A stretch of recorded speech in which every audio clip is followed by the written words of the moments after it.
Welcome to achievers. आज हम पढ़ने वाले हैं क्लास 10th इंग्लिश का chapter number 5 footprints without feet वाली बुक का ही।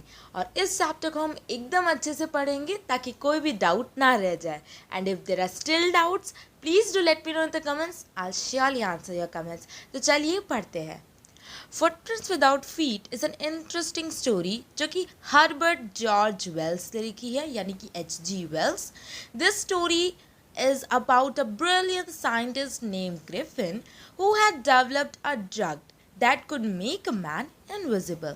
ग्रिफिन जो इस स्टोरी का मेन कैरेक्टर है वो एक साइंटिस्ट होता है और उसने ऐसी एक दवाई बना ली है जिससे एक आदमी इनविजिबल बन सकता है. He was successful in his experiment and developed a formula that had the power of invisibility. By consuming the drug, a man could become transparent that could not be seen with the naked eye. अगर कोई भी इंसान उस दवाई को P ले तो उसके बाद वो इंसान नॉर्मल आंखों से दिखाई नहीं देता है.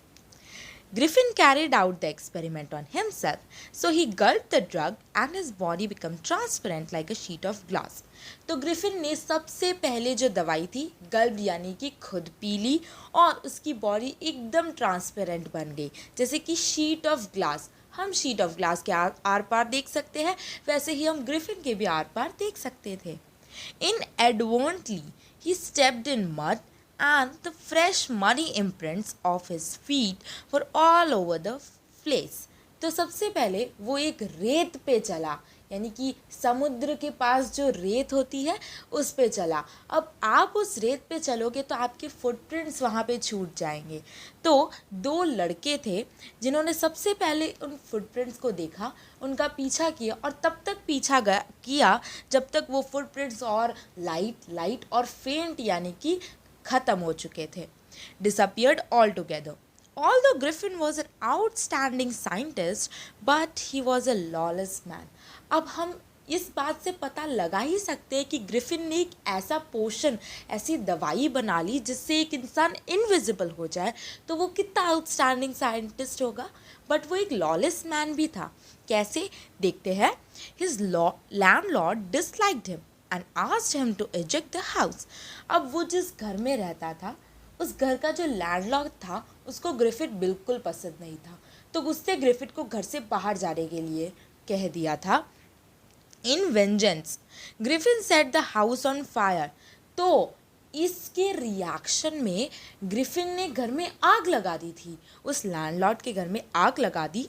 And soon wandered around the streets without food, money and clothes.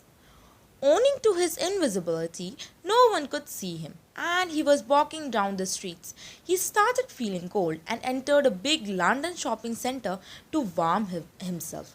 तो उस टाइम पे जब ये स्टोरी थी तो उस टाइम पे सर्दियों का टाइम लग रहा था.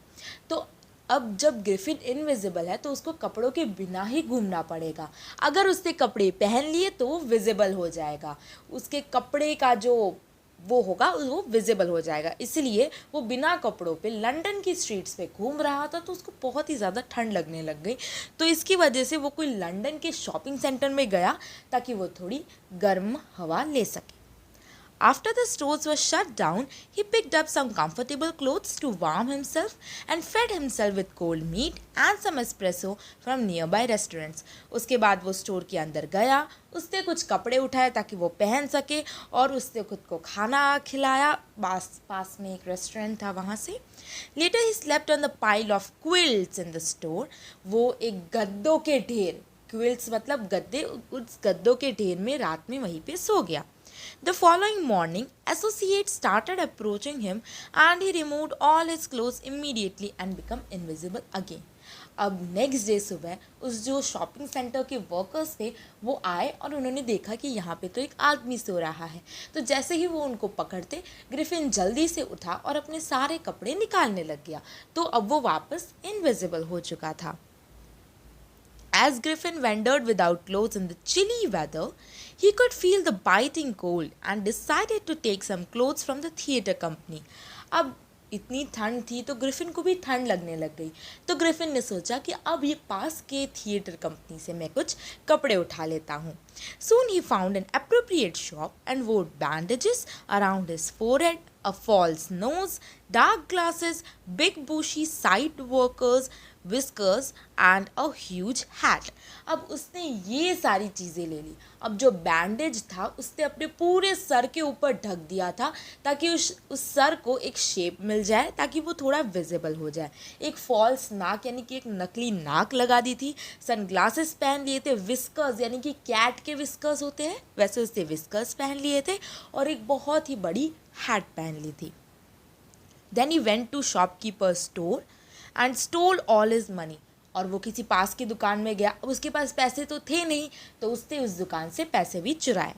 He realized that staying in a crowded city like London could be difficult for him. अब उसने सोचा कि ऐसे इतनी क्राउड, इतनी भीड़ भाड़ वाली सिटी, लंदन जैसी सिटी में रहना तो ठीक नहीं है, मुझे किसी और दूर गांव में चले जाना चाहिए। तो वो आइपिंग नाम के गांव में चला जाता है।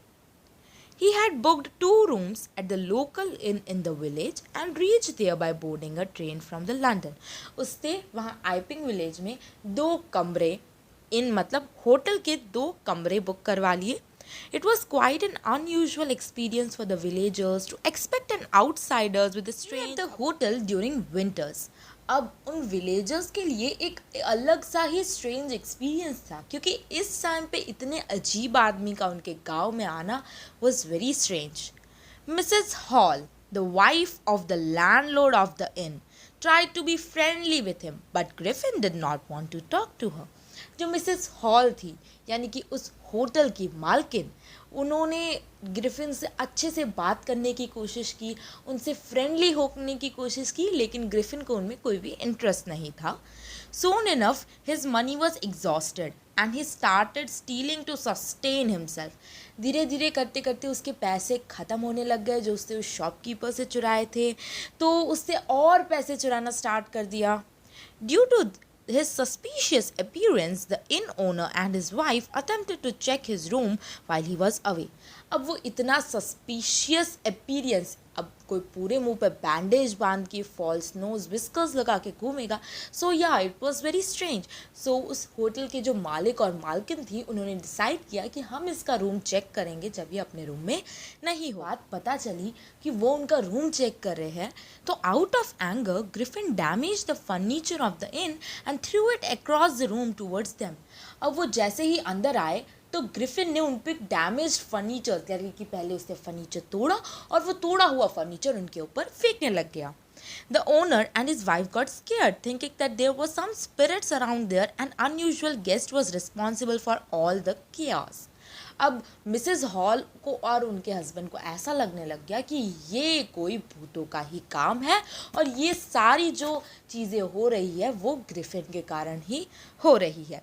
Meanwhile, Mrs. Hall requested the town constable, Mr. Jaffers, to inquire about the identity of this particular individual and arrest him for damaging her furnishings.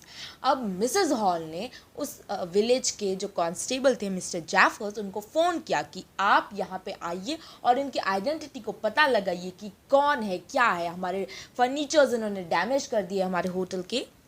This annoyed Griffin further, and he decided to reveal his identity as he started unwrapping his bandages, whiskers, spectacles and nose.